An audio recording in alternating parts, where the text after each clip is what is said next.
Salut à tous, la Team Mercato, on se retrouve pour le deuxième épisode de la nouvelle série Mes tops et mes flops des matchs de l'Euro. C'est parti pour mon premier top.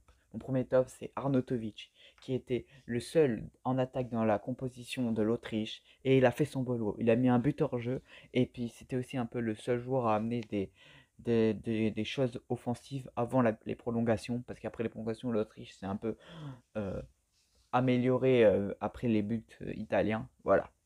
Mon deuxième est Tenteregger, qui a très bien défendu face aux Italiens, donc le défenseur autrichien qui a très très bien défendu, et même allé défendre au milieu de terrain à des moments, qui a fait un très bon match, et bien joué à Tenteregger pour son très bon match.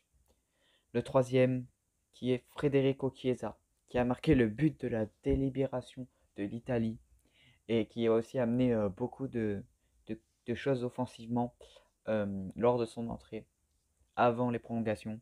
Donc quand il a marqué, il a délibéré l'Italie qui ont ensuite marqué un deuxième but. Donc Chiesa a amené beaucoup de choses à son entrée. Donc je voulais le mettre dans mes tops.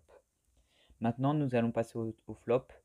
Alors, les flops, c'était un peu plus dur parce que les deux équipes ont très bien joué. Donc c'était un peu dur à trouver. J'en ai trouvé après, ils n'ont pas été nuls, mais on va dire que c'était un peu les moins forts du match parce que le match était assez intéressant. Les deux équipes ont été très bonnes. Mon premier flop, c'est un joueur italien, c'est Berardi, l'attaquant italien. On ne l'a pas trop vu en attaque, il a même été invisible, aucune occasion concrète n'est venue de lui. Donc oui, donc Berardi n'a pas non plus été flamboyant dans l'attaque italienne, on ne l'a presque pas vu, contrairement à Insigne ou des joueurs comme ça qui ont été eux vus, ou même Immobilier qui ont été vus. Euh, Berardi a été invisible et personne ne l'a vu en attaque, voilà. Donc, mais il n'a pas été mauvais, c'est que c'était, on va dire, le moins bon des Italiens qui était un peu compliqué à trouver parce que les deux équipes ont été très bons. Maintenant, mon deuxième flop est un milieu de terrain de l'Autriche, c'est Sabitzer qui était très attendu pour ce match. Il n'a pas trop apporté offensivement, mais a bien défendu. Voilà, donc on sait que toute l'équipe d'Autriche a défendu. On connaît les qualités de Sabitzer offensivement. Je l'attendais un peu plus offensif et apporter quand même beaucoup plus que ce qu'il a apporté offensivement.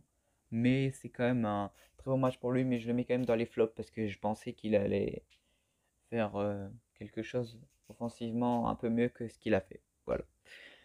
Et mon troisième flop est Schlager, le milieu de terrain de l'Autriche, qui était associé à Grilic. Et j'ai trouvé qu'il a laissé un peu trop tout seul Grilic. Et puis on ne l'a pas trouvé dans le match Schlager. Je trouve qu'il a laissé ouais, Grilic tout seul au milieu de terrain. Et puis voilà quoi, en gros il a laissé et il lui a dit fais ton boulot. Il est parti lui en défense. C'est ce que je pense. Dites-moi en commentaire si vous êtes d'accord avec moi. Maintenant nous allons passer un peu au résumé du match. Bon, pour moi, l'Autriche mérite de gagner. Après, tu peux, si l'Italie a gagné, bon, c'est que sûrement elle ne méritait plus, mais euh, ça a commencé très fort pour les Italiens avec des très bonnes occasions. Puis l'Autriche qui a commencé à prendre le dessus et à bien défendre, et dès qu'il avait le ballon à attaquer.